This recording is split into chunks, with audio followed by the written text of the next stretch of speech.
Welcome to the Women Inspired podcast, brought to you by Modern Well, a beautiful woman-centered collaborative workspace in Minneapolis, Minnesota. I'm your host, April Seifert, psychologist, entrepreneur, and self-proclaimed life experience junkie. Each week, I will introduce you to a different woman who is succeeding and inspiring others in one way or another. We'll dive into her story, her successes, failures, and the lessons she has learned along the way, all with the goal of inspiring you to listen to that inner voice who keeps reminding you that there is something you want to take action on. You are so much more capable and powerful than you give yourself credit for. Inside of you is a woman on fire. Let's let her out and see what happens. Here we go.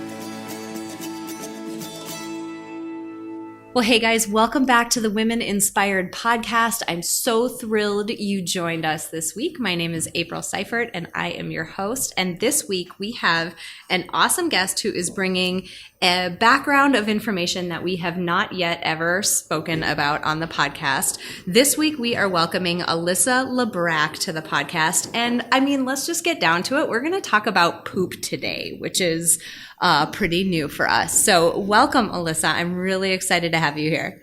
Hey, April. I'm so excited to be here. Before we dive into all of this poop-tasticness, I swear I'm only going to make a couple jokes about poop and then I'll stop because it's actually extremely valuable what you have to share. Okay. Before we dive into that, I want everybody to have a chance to get to know you and get to know your background a little bit. So tell us a little bit about yourself. For sure. So I feel like my story is kind of interesting because I actually used to be an opera singer. And so one of the number one questions I get is, Alyssa, how did you go from being an opera singer to, they call me the poop queen? That's a valid question. I mean, right. Now that I know that you were an opera singer, I really want to know how you went from that to this.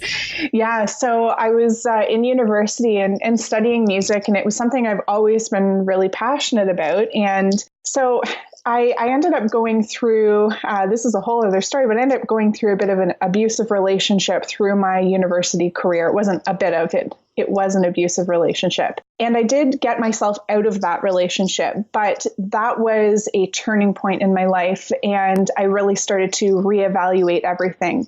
But in that experience, I lost my voice, not literally, just the idea of, I felt so disempowered. I felt so small that I had lost myself and my voice.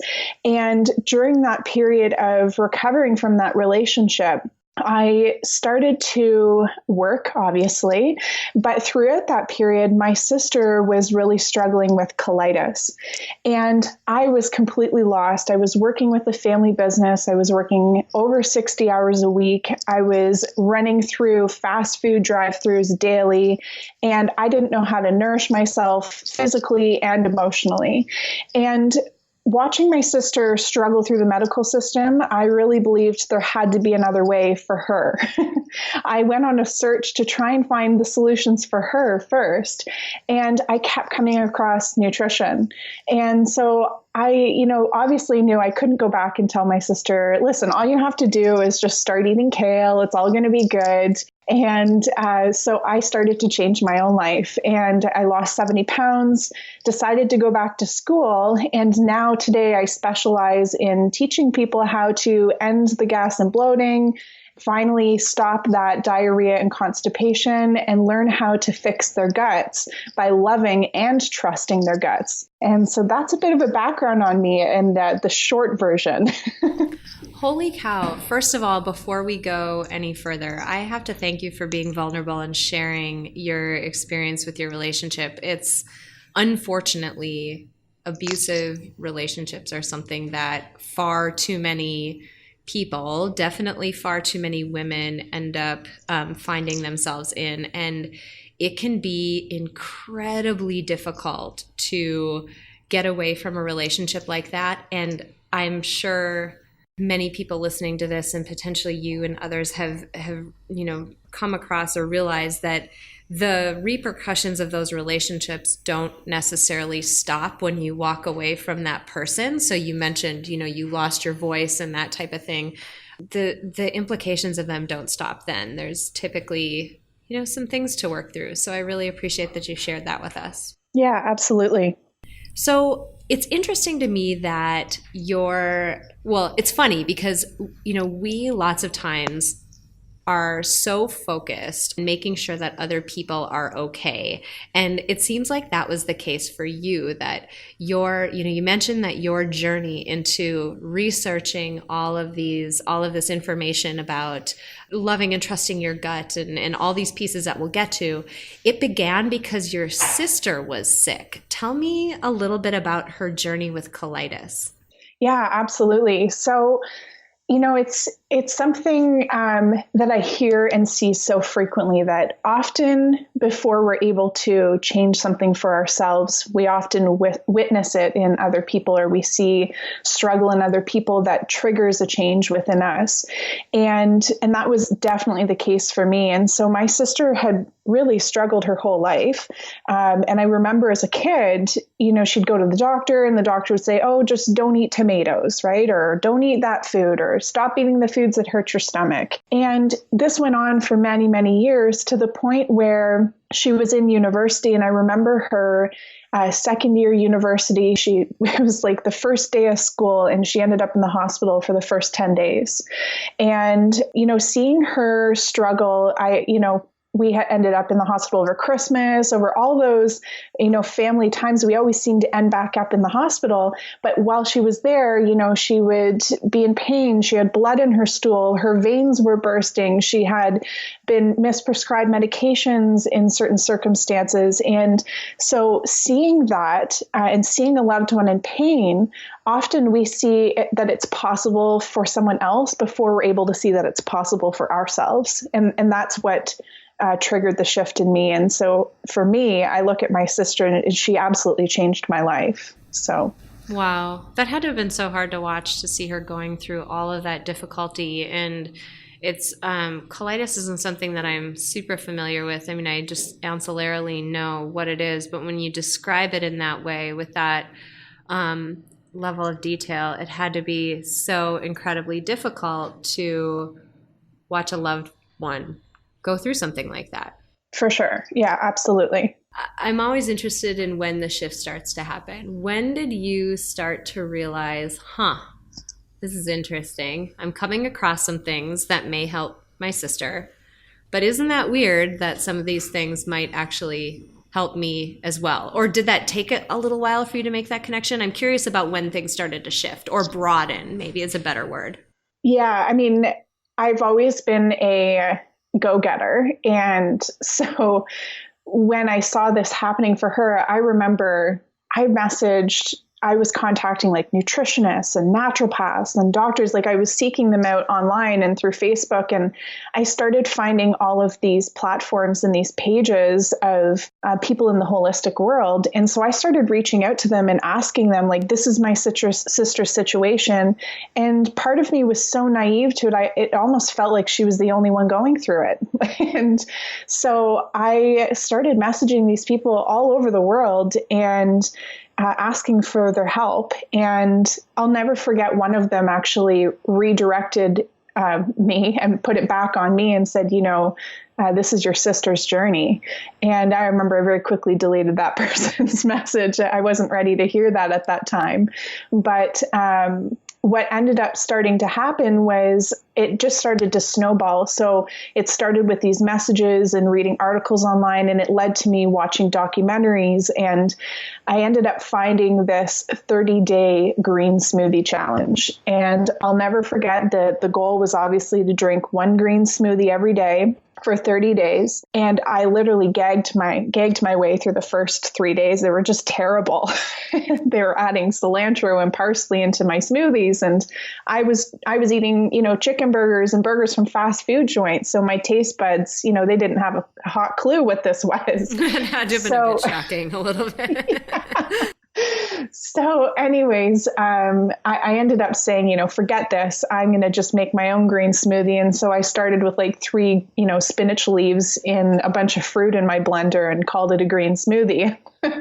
So that's where it ultimately evolved from. And I had every intention of, drinking a green smoothie and then eating, a chicken burger from Wendy's for lunch. But what started to happen was I continued to feel the shift in me. I started to crave different foods.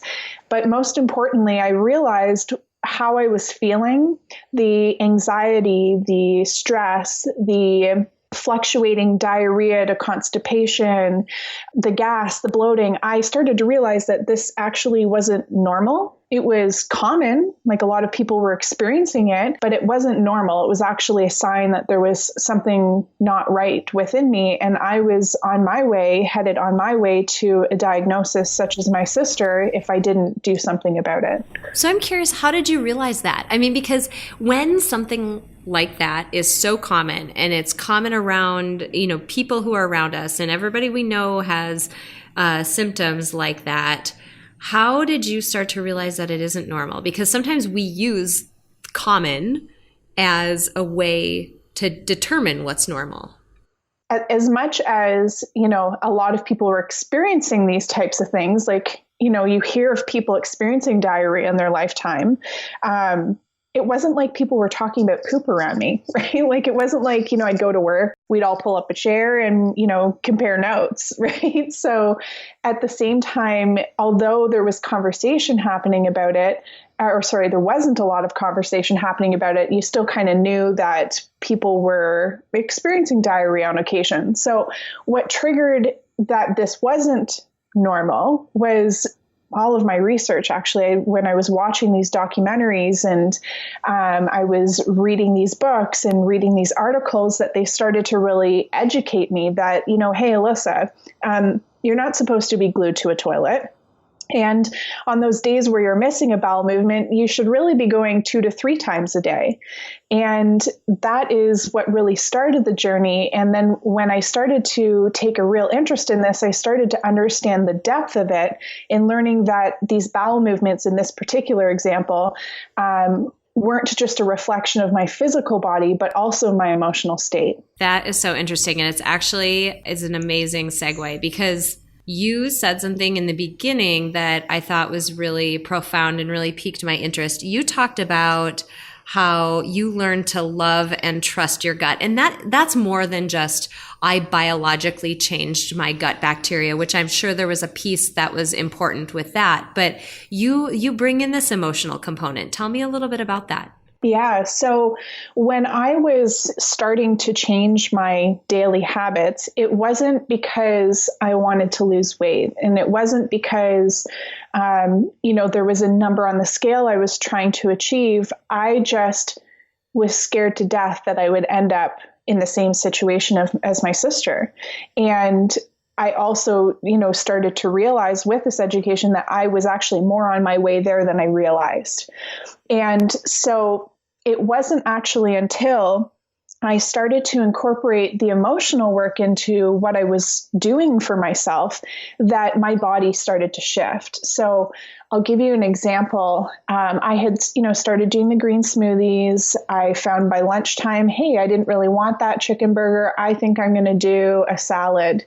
I was still eating out a lot, but, started making healthier decisions. In that whole process, I became a vegetarian. I promote that everyone just needs to find whatever makes them feel best. And so I'm not saying that anyone needs to become a vegetarian here. You just need to do what feels best for you and take a real custom approach here. But these are just some of the things that I altered on a physical or external level.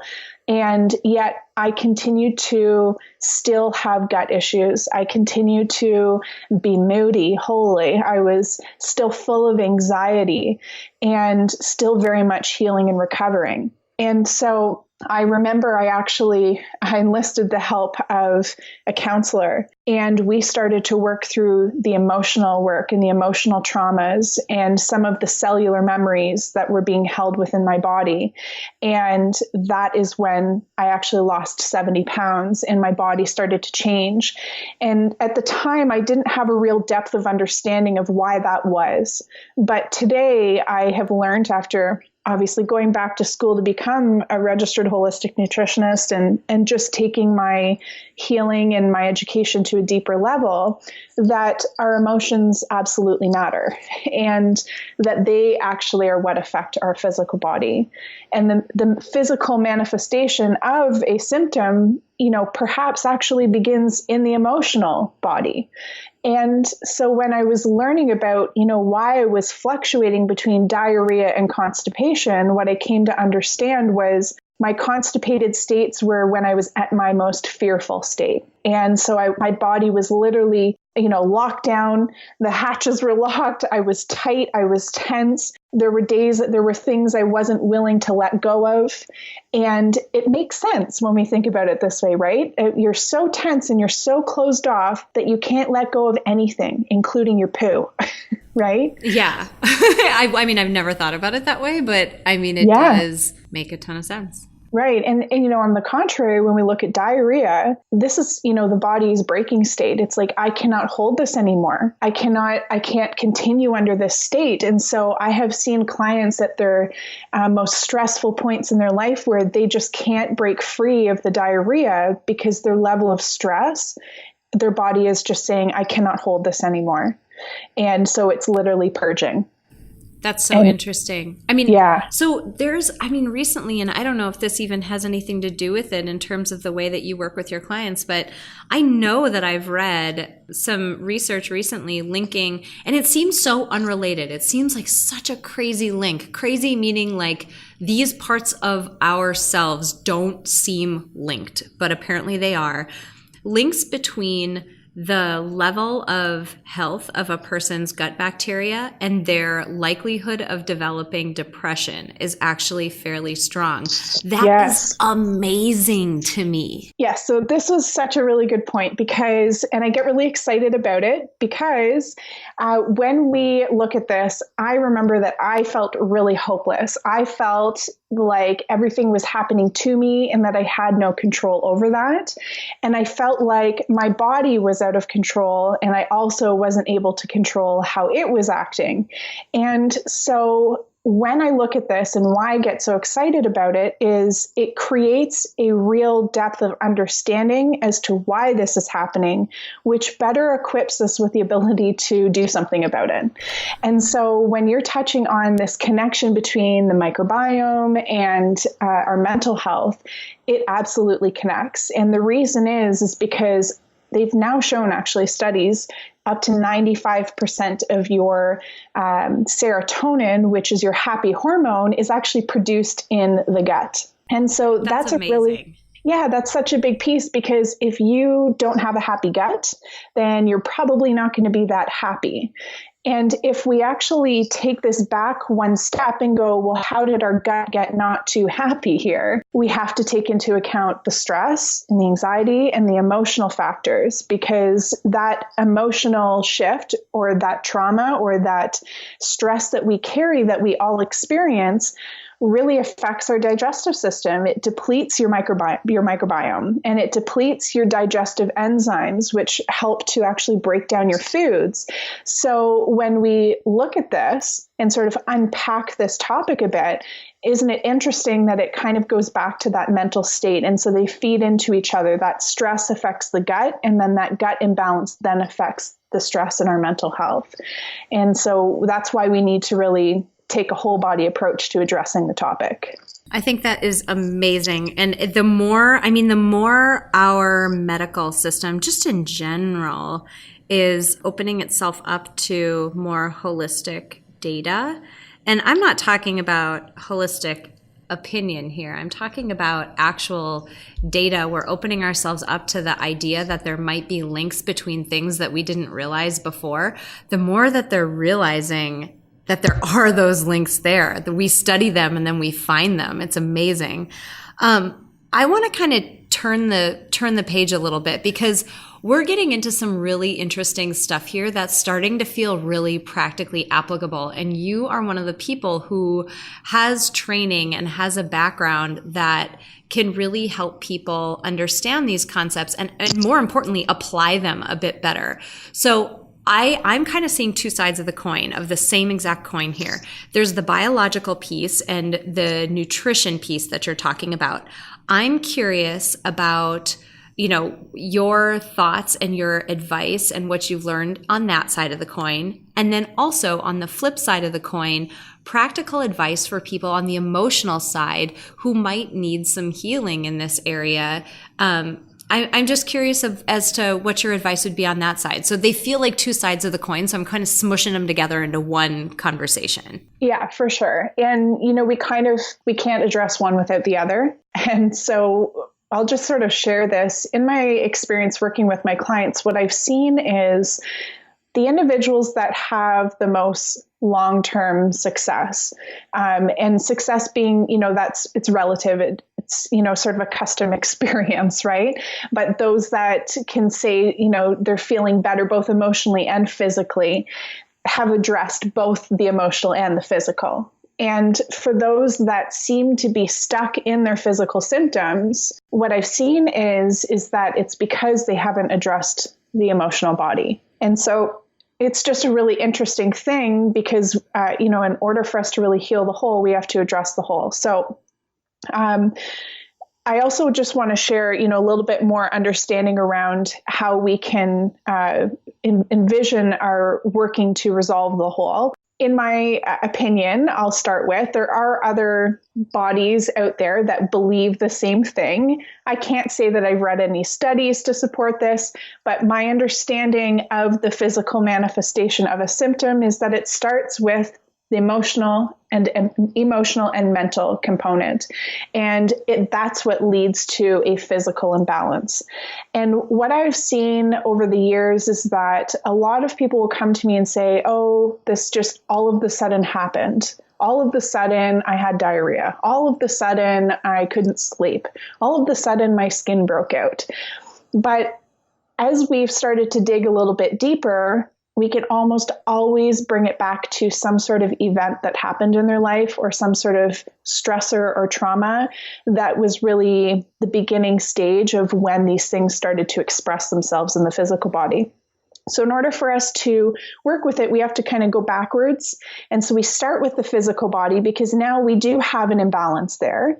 And so in the case of mental health, I would say let's start with the physical body and let's start with something like, a probiotic that is something that you're able to support your microbiome with and support gut health, support the digestion of foods, support your immune system. And in turn, addressing more of the physical body. And then we can, move on and support that with addressing the emotional body. And I'd say, all right, we need to go inward here.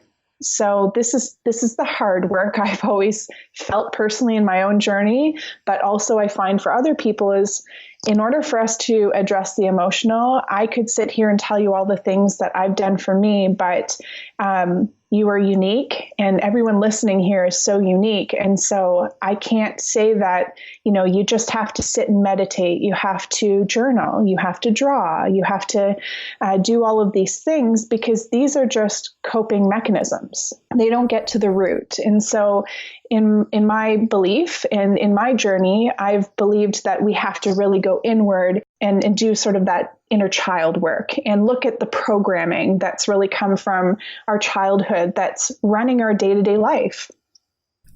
And even if, I'm going to go down I don't even know what the right word is, devil's advocate-y side of the coin or whatever. But even if that link isn't perfectly there, getting your hands around that stuff is never going to be a bad thing. Absolutely not. I'm going to give you an analogy. So the way that I like to look at this is, we all experience different reactions, right? I think we can all agree here that we've all had moments where we're in a reactive state, okay, with our kids or our spouse or what have you. Yep, and yeah, and yeah, for sure, right? Guilty right here too. And so, we have to really take a look at that. Let's just question that for a moment and say, okay, that reactive state, what was that really about? And what I've come to learn is that often those reactive states are a child state. They're a child that's being triggered from a past event in our life. Okay, so let me give you an example. We have, for example, an adult and you might be in a work scenario, a work setting, and your colleague doesn't agree with you. And they, you present your work and they say, no, I'm sorry, this isn't quite what I was envisioning. And we need to make some changes. And you feel a little bit upset about that. You feel triggered, like, hey, I've put a lot of energy into this and I feel like I've, brought my best work here and I disagree with you. I think this is a pretty practical experience. I could give you many different examples, but why react to that? Why are we reacting to that situation? Right? Often we take that home. We talk about it to our spouse and we say, I don't understand. They were mean to me. They didn't think they didn't like my work. They didn't think it was good enough. Right? And that's where we start to hit the money makers right there. Oh, I didn't think it was good enough. And so often these start to go back to some core beliefs, some core programming and experiences that we've had from our past, where maybe our parents' best intention was to instill good work ethic. And so you'd bring and present something to them as a child at your homework or something, and they'd say, you need to go back and work on this one section. You need to go redo this.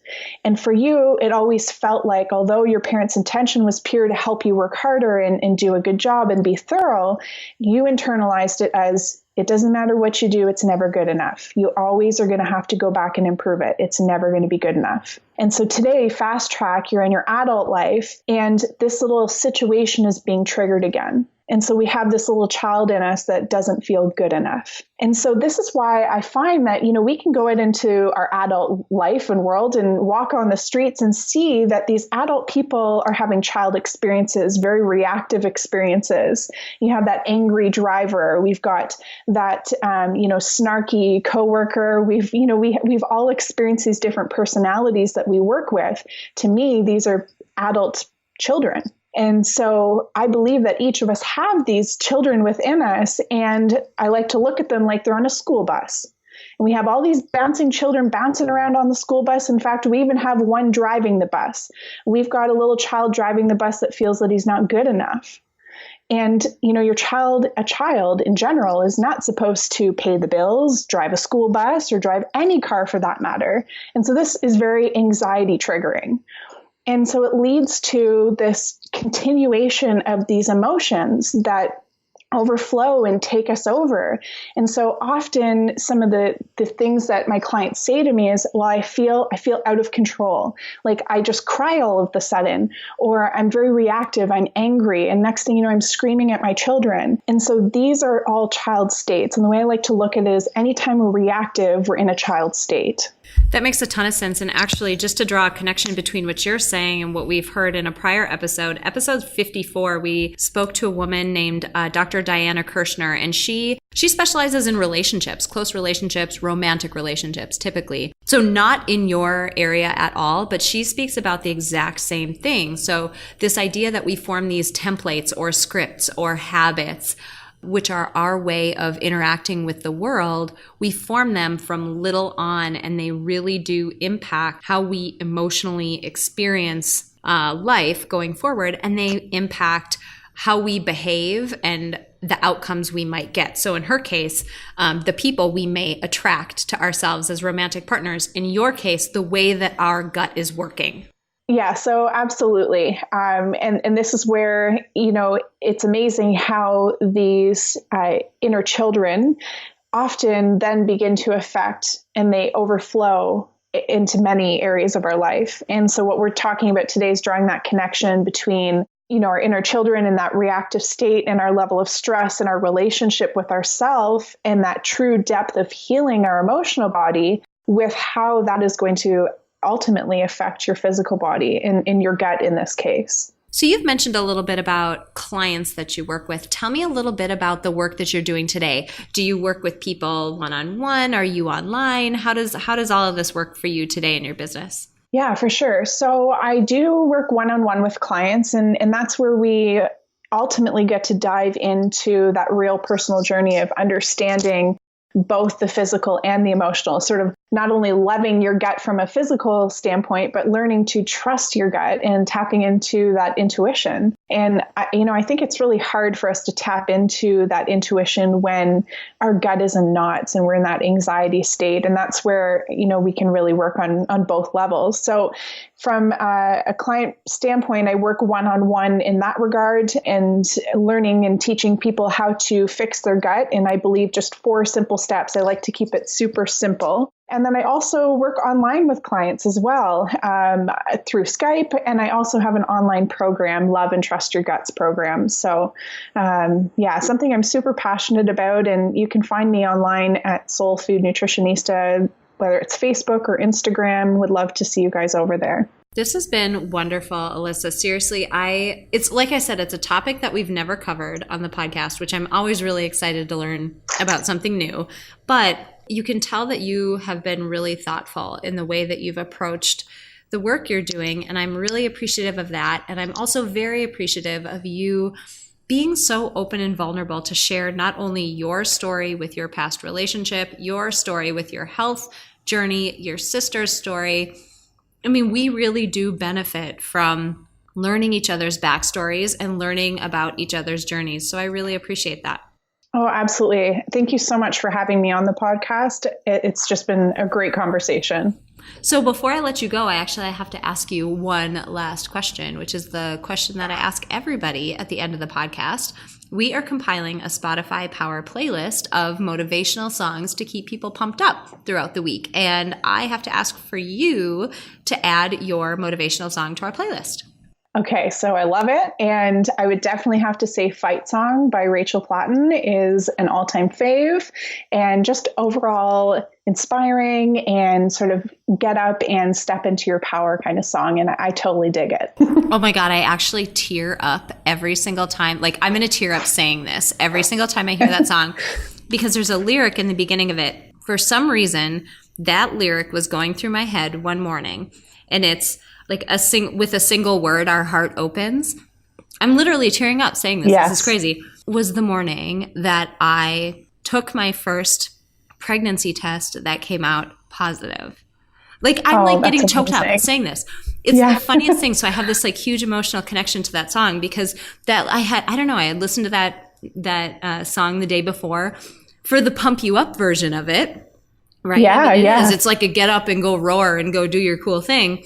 But for some reason, that lyric was going through my head. And here, I flip over this pregnancy test and it says positive. I'm like, holy cow. Like, I could literally sit here and cry like a baby right now. But I love the song. I just love there's so many meanings to it. It's just a really awesome song. So thank you. For sure. You're welcome. Well, like I said, this has been absolutely wonderful. It has been so much fun getting to know you and hearing this really interesting topic that you have focused so much on. And I guarantee the more research comes out, the more research we do, the more important we're going to find that all of this is. And we all need to start taking it more seriously. So thank you so much.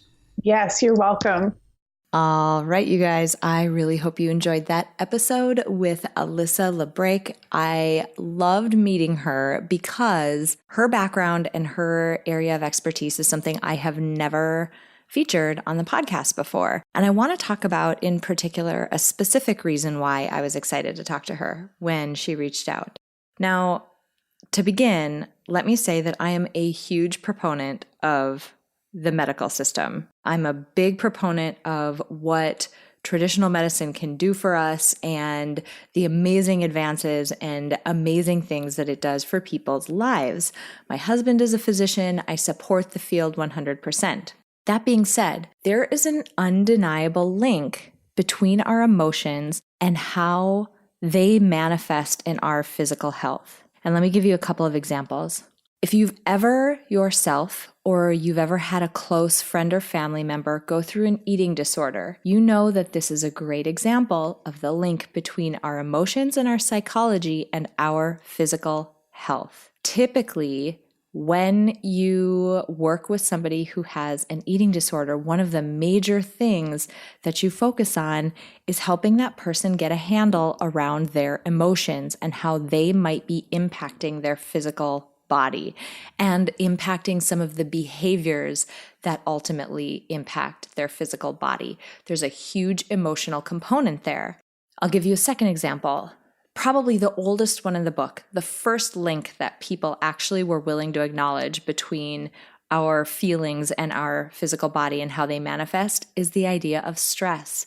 So when we are chronically stressed out or continually stressed out, it can impact us in physical ways that have real consequences. So, there's the age-old example of the stressed out person who ends up having a heart attack at a young age. The way that we experience emotions and allow them to impact us definitely impacts our physical bodies. And the more we learn about that, the more wide-reaching and varied we realize that link is. So I was excited to talk to Alyssa today because I love talking to people who can help us balance that out. So I'm never going to tell you not to go to a doctor, but I'll always say that in addition to that, working on your emotions at the same time is going to get you a lot further. There are the age-old link between stress and a heart attack is kind of an easy one. It was an easy one for people to accept because when we're under a lot of stress, you can kind of feel your heart beating and you can feel your pulse raise, and we know what that experience feels like. And so it's easy for us to imagine that, wow, that physiological feeling is caused when I'm stressed, and I could see how that might tax my circulatory system. There are a number of things, serotonin being one that we talked about during this episode, but so many others that we can't actually feel. It's those, hormones and other endorphins and other chemicals in our bodies that are changed when we go through different emotions. We can't feel them, but we're starting to realize that link is there. And so I wanted to talk just a little bit about why I was so excited to bring Alyssa on, even though her background and her experience is a little bit different than what we've ever talked about before. Now, as per usual, I have a couple of things that I want to call out. Number one, this was such a big part of Alyssa's interview. Yes, it is important to help other people in our lives. It's important to help, our kids, our spouses, our friends, our family. But we also need to take care of ourselves. Sometimes as women, we think about self-care and taking care of ourselves as something that is a luxury, and it really is not. And it's so common. Luckily, in Alyssa's case, she recognized that, there were things that she also needed in addition to helping her sister along her sister's journey. And she paid attention to those things and worked on those things, and her life changed. Her life improved.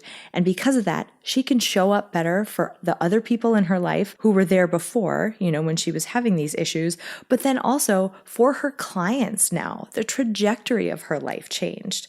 So it's a big deal that we take care of ourselves in addition to taking care of other people. And the second thing I want to call out, I want to go back to this notion of emotions. It's really important for us to take care of and understand our emotional side. And let me give you an analogy because I love analogies. The analogy I always talk about when I talk to people about the complicated nature of understanding their own emotions, it's as though each pure emotion, whether it is pride or jealousy or happiness and elation or disappointment or sadness or any of the other myriad of emotions that we can experience, imagine each of them is a color, right? Maybe one is blue, it's a can of paint, it's blue, and another one is red, and another one is orange, and another one is purple. Now imagine taking 3 or 4 of those emotions, because we rarely experience one at a time. Imagine taking 3 or 4 of those cans of paint and dumping them together in a big pot and stirring it up. You're going to end up with this murky brownish gray color almost every single time. And when you look at that murky brownish gray color, if you were to show that to somebody who didn't know what the component colors were, and you said, okay, what colors went into this?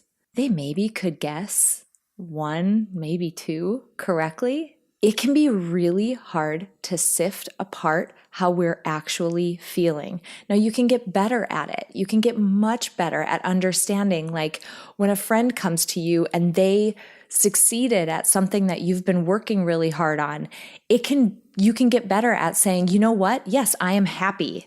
that blue color. I am happy for that person because I want my friend to succeed and I really love my friend. But I am also disappointed, red.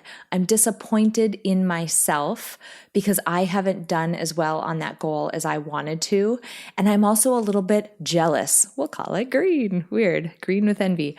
I'm also a little bit jealous of my friend, if I'm being totally honest, because she's doing better at something that I really want to do. And you mix those things up and it just starts to feel weird. But if you can understand their component parts, those emotions don't have as big of a control over you. So what I'm suggesting here is do that hard work. And in the beginning, it can be so difficult that you need help. And some of the most amazing breakthroughs I've ever had in working with other people, whether it is a coach or a therapist, is that they have helped me take all those different colors back out of that pot, and they've helped me understand what the component parts were. And that can be so valuable, especially in the beginning when you're starting to get to know yourself in this way. So I highly suggest take care of yourself and take care of your emotional side. Before we close out today, I want to say thank you to my producer, Cameron Hill, and to my incredible sponsor, Modern Well. If you want to learn more about how you can reach your goals in a one-of-a-kind work-life community, visit www.modernwell.co. If you enjoyed this episode, please share it with someone else who might benefit from this inspiring message. And if you have a moment, click the link in the episode description to leave me a rating and a review on iTunes. It would mean so much to me. Finally, I want to remind you that it is absolutely possible to live a happy, fulfilling life, even in spite of all of the chaos and demands we all experience.